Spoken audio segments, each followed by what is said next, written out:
जय गुरु जी, शुक्राना गुरु जी, अनंतम अनंतम शुक्राना। आज के इस दिव्य महाशिव पुराण पाठ को शुरू करवाने का अनंतम अनंतम शुक्राना। संगत जी, कृपया करके इस पाठ को बेहद ध्यान पूर्वक सुने व अंत तक पूरा सुने। जय गुरु जी, शुक्राना गुरु जी। शिव पूजन की विधि तथा उसका फल। ब्राह्मण गुदा की शुद्धि के लिए उसमें 5 बार शुद्ध मिट्टी का लेप करें और धोएं। क्षत्रिय 4 बार, वैश्य 3 बार और शूद्र 2 बार विधि पूर्वक गुदा की शुद्धि के लिए उसमें मिट्टी लगाएं। लिंग में भी 1 बार प्रयत्न पूर्वक मिट्टी लगानी चाहिए। तत्पश्चात बाएं हाथ में 10 बार और दाहिने दोनों हाथों में 7 बार मिट्टी लगाकर धोएं। तात प्रत्येक पैर में 3-3 बार मिट्टी लगाएं। फिर दोनों हाथों में भी मिट्टी लगाकर धोएं। स्त्रियों को शूद्र की भांति ही अच्छी तरह मिट्टी लगानी चाहिए। हाथ पैर धोकर पूर्ववत शुद्ध मिट्टी लें और उसे लगाकर दांत साफ करें। फिर अपने वर्ण के अनुसार मनुष्य अद्यतन करें और दंतवन करने के पश्चात ब्राह्मण को 12 अंगुल की दंतवन करनी चाहिए। क्षत्रिय 11 अंगुल और वैश्य 10 अंगुल और शूद्र 9 अंगुल की दंतुल करे। यह दंतवन का मान बताया गया है। मनुस्मृति के अनुसार काल दोष का विचार करने ये ही दंतवन करें या त्याग दें। तात षष्ठी, प्रतिपदा, अमावस्या, नवमी व्रत का दिन, सूर्यास्त का समय, रविवार तथा श्राद्ध दिवस ये दंत धावन के लिए वर्जित हैं। इनमें दंतुन नहीं करना चाहिए। दंतुन के पश्चात तीर्थ, जलाशय आदि में जाकर विधि पूर्वक स्नान करना चाहिए। विशेष देश काल आने पर मनोच्चारण पूर्वक स्नान करना उचित है। स्नान के पश्चात पहले आचमन करके वह धुला हुआ वस्त्र धारण करें। फिर सुंदर एकांत स्थल में बैठकर संध्या विधि का अनुष्ठान करें। यथा योग्य संध्या विधि का पालन करके पूजा का कार्य आरंभ करें। मन को सुस्थिर करके पूजा गृह में प्रवेश करें। वहां पूजा सामग्री लेकर सुंदर आसन पर बैठें। पहले न्यास आदि करके क्रमशः महादेव जी की पूजा करें। शिव की पूजा से पहले गणेश जी की पूजा, द्वारपालों की और दिक्पालों की भी भली भांति पूजा करके पीछे देवताओं के लिए पीठ स्थान की कल्पना करें अथवा अष्टदल कमल बनाकर पूजा द्रव्य के समीप बैठकर और उस कमल पर ही भगवान शिव को आसमासीन करें। तत्पश्चात 3 आचमन करके पुनः दोनों हाथ धोकर 3 बार प्रणाम करके मध्यम प्राणायाम अर्थात कुंभक करते हुए त्रिनेत्रधारी भगवान शिव का इस प्रकार ध्यान करें। उनके 5 मुख हैं, 10 भुजाएं हैं, शुद्ध स्फटिक के समान उज्जवल कांति है। सब प्रकार के आभूषण उनके श्री अंगों को विभूषित कर रहे हैं तथा वे व्याघ्र चर्म की चादर ओढ़े हुए हैं। इस तरह ध्यान करके यह भावना की मुद्रा में कि मुझे भी इनके समान ही रूप प्रदान हो जाए, ऐसी भावना करके मनुष्य सदा के लिए अपने पाप को भस्म कर डाले। इस प्रकार भावना द्वारा शिव का ध्यान ही शरीर धारण करके उन परमेश्वर की पूजा करें। शरीर शुद्ध करके मूल मंत्र का क्रमशः न्यास करें अथवा सर्वत्र प्रणव से ही षण्डगन्यास करें। ओम अधेत्यादि रूप से संकल्प वाक्य का प्रयोग करके फिर पूजा आरंभ करें। आज्ञा, अर्घ्य और आचमन के लिए पात्रों को तैयार करके रखें। बुद्धिमान पुरुष विधि पूर्वक भिन्न भिन्न प्रकार के 9 कलश स्थापित करें। उन्हें कुशाओं से ढककर रखें और कुशाओं से ही जल लेकर उन सब का प्रोक्षण करें। तत्पश्चात उन सभी पात्रों में शीतल जल डालें। फिर बुद्धिमान पुरुष देखभाल कर प्रणव मंत्र के द्वारा उनमें निम्नांकित द्रव्यों को डालें। खस और चंदन को पात्र पात्र में रखें। चमेली के फूल, शीतल चीनी, कपूर और क्षण या बड़ की जड़ तथा तमाल, इन सबको यथोचित रूप से कूट पीस कर चूर्ण बना लें और आचमनीय के पात्र में डालें। इलायची और चंदन तो सभी पात्रों में डालना चाहिए। देवाधिदेव महादेव जी के पार्श्व भाग में नंदीश्वर का पूजन करें। गंध, धूप तथा भांति भांति के दीपों द्वारा शिव की पूजा अर्चना करें। फिर लिंग शुद्धि करके मनुष्य प्रसन्नता पूर्वक मंत्र समूहों के आदि में प्रणव तथा अंत में नमः पद जोड़कर उनके द्वारा इष्ट देव के लिए यथोचित आसन की कल्पना करें। फिर प्रणव से पदासन की कल्पना करके यह भावना करें कि इस कमल का पूर्व दल साक्षात अणिम नामक ऐश्वर्य रूप तथा अविनाशी है, दक्षिण दल लघिमा है, पश्चिम दल महिमा है, उत्तर दल प्राप्ति है, अग्निकोण का दल प्राकाम्य है, व कोण का दल ईशित्व है, वायव कोण का दल वाशित्व है और ईशान कोण का दल सर्वज्ञ तत्व है। और इस कमल की कणिका को सोम कहते हैं।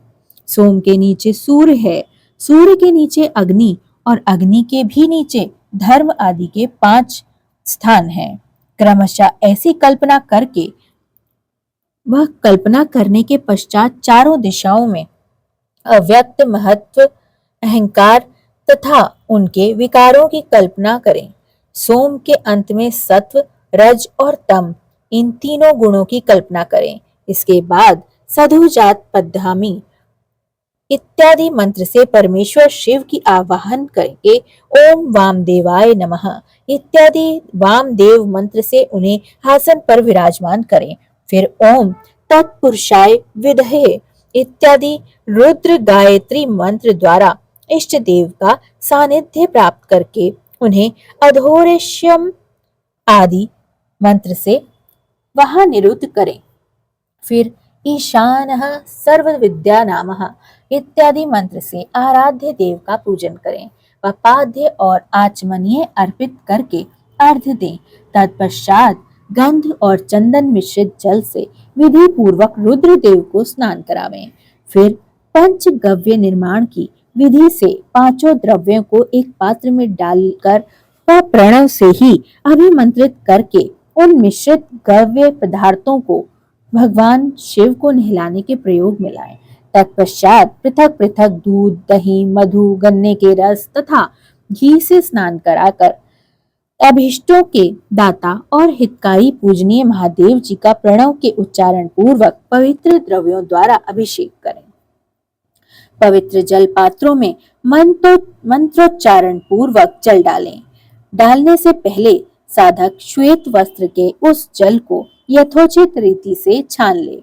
उस जल को तब तक दूर न करे जब तक इष्ट देव को चंदन न चढ़ जाए। तब सुंदर अक्षतों द्वारा प्रसन्नता पूर्वक शंकर जी की पूजा करें और उनके ऊपर कुश, अपामार्ग अक्षतों द्वारा कपूर, चमेली, चंपा, गुलाब, श्वेत कनेर, बेला, कमल और उत्पल आदि भांति भांति के अपूर्व पुष्प एवं चंदन आदि चढ़ाकर पूजा करें। परमेश्वर शिव के ऊपर जल की धारा गिरती रहे, इसकी भी व्यवस्था करें। जल से भरे भांति भांति के पात्रों द्वारा महेश्वर को नहलाएं।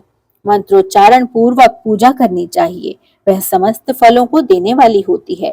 तात अब मैं तुम्हें समस्त मनोवांछित मनोकामनाओं की सिद्धि के लिए उन पूजा संबंधित मंत्रों का भी संक्षिप्त में बता रहा हूँ। सावधानी पूर्वक साथ ही सुनो। पाव मान मंत्र से, बाण में इत्यादि मंत्र से, रुद्र मंत्र तथा नील रुद्र मंत्र से, सुंदर एवं शुभ पुरुष सूक्त से व श्री सूक्त से, सुंदर अर्थ व शीश के मंत्र से, आ नौ भद्रा इत्यादि शांति मंत्र से व शांति संबंधित दूसरे मंत्रों से, भारू मंडल मंत्र से, अरु मंत्रों से व अर्थभिष्ट साम तथा देव व्रत साम से अभित्वह आह इत्यादि रथंतर साम से व पुरुष सूक्त से मृत्युंजय मंत्र से तथा पंचाक्षर मंत्र से पूजा करें। 1 सहस्त्र अथवा 101 जल धाराएं गिराने की व्यवस्था करें। यह सब वेद मार्ग से अथवा नाम मंत्रों से किया जाना चाहिए। तदंतर भगवान शंकर के ऊपर चंदन और फूल आदि चढ़ाएं। प्रणव से ही मुखवास, तांबुल आदि अर्पित करें। इसके बाद जो स्फटिक मणि के समान निर्मल, निष्कम और अविनाशी सर्वलोक कारण, सर्वलोकमय परम देव हैं, जो ब्रह्मन, रुद्र, इंद्र और विष्णु आदि के देवताओं की भी दृष्टि में नहीं आते। वेद वेत्ता विद्वानों ने जिन्हें वेदांत में मन वाणी के अगोचर बताया है, जो आदि, मध्य और अंत में से रहित और समस्त रोगियों के लिए औषध रूप हैं, जिनकी शिव तत्व में नाम से ख्याति है तथा जो शिवलिंग के रूप में प्रतिष्ठित हैं, उन भगवान शिव का शिवलिंग के मस्तक पर प्रणव मंत्र से ही पूजन करें। धूप, दीप, नैवेद्य, सुंदर तांबूल एवं सुरमय आरती द्वारा यथोक्त विधि से पूजा करके स्तोत्रों द्वारा तथा अन्य नाना प्रकार के मंत्रों द्वारा उन्हें नमस्कार करें। फिर अर्घ्य देकर भगवान के चरणों में फूल बिखेर दें और साष्टांग दंडवत प्रणाम करें व प्रणाम करके देवेश्वर शिव की आराधना करें। फिर हाथ में फूल लेकर खड़े हो जाएं और दोनों हाथ जोड़कर निम्नांकित मंत्र से सर्वेश्वर शंकर की पुनः प्रार्थना करें। कल्याणकारी शिव, मैंने अनजाने में अथवा जानबूझकर जो जप पूजा आदि सत्कर्म किया हो, वे आपकी कृपा से सफल हो। इस प्रकार पढ़कर भगवान शिव के ऊपर प्रसन्नता पूर्वक फूल चढ़ाएं। स्वास्तिक वाचन करके नाना प्रकार की आशी पर प्रार्थना करें। फिर शिव के ऊपर मार्जन करना चाहिए। मार्जन के बाद नमस्कार करके अपराध के लिए क्षमा मांगे व प्रार्थना करते हुए पुण्य रागमन से किए विसर्जन को करना चाहिए। इसके बाद अर्धा से आरंभ होने वाला मंत्र उच्चारण करके नमस्कार करें। फिर संपूर्ण भाव विभोर होकर इस प्रकार प्रार्थना करें। प्रत्येक जन्म में मेरी शिव में भक्ति हो, शिव में भक्ति हो, शिव में भक्ति हो। शिव के सिवा दूसरा कोई मुझे शरण देने वाला नहीं हो। महादेव, आप ही मेरे लिए शरण दाता हो। इस प्रकार प्रार्थना करके संपूर्ण सिद्धियों के दाता देवेश्वर शिव का पराभक्ति के द्वारा पूजन करें। विशेषतः गले की आवाज से भगवान को संतुष्ट करें। फिर सपरिवार नमस्कार करके अनुपम प्रसन्नता का अनुभव करते हुए समस्त लौकिक कार्य सुखपूर्वक करते हुए कार्य को पूर्ण करें। इस प्रकार शिव भक्ति परायण हो प्रतिदिन पूजन करता रहे, उसे अवश्य ही पग पग पर सब प्रकार की सिद्धि प्राप्त होती है। वह उत्तम वक्ता होता है तथा उसे मनोवांछित फल की निश्चय ही प्राप्ति होती है। रोग, दुख, दूसरों के निमित्त से होने वाले उद्वेग, कुटिलता तथा विष आदि के रूप में जो जो कष्ट उपस्थित होता है, उसे कल्याणकारी परम शिव अवश्य ही नष्ट कर देते हैं। उस उपासक को कल का हमेशा कल्याण होता है। भगवान शंकर की पूजा से उसमें अवश्य सद्गुणों में वृद्धि होती है, उसके अंदर सद्गुणों का वास होता है।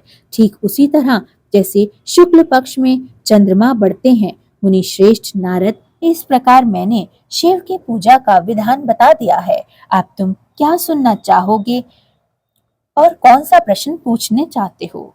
जय गुरु जी, शुक्राना गुरु जी, अनंतम अनंतम शुक्राना। गुरु जी महाराज, इस दिव्य शिव पुराण पाठ को सर्वत्र भले की कामना से किया जा रहा है तथा आपसे मेरी हाथ जोड़कर यही अरदास है कि इस पाठ को करने वाले, सुनने वाले व सर्वत्र भले की कामना से आगे बढ़ाने वाले समस्त लोगों का कल्याण हो, उनके घर में कभी कलयुग या काल प्रवेश ना कर पाए।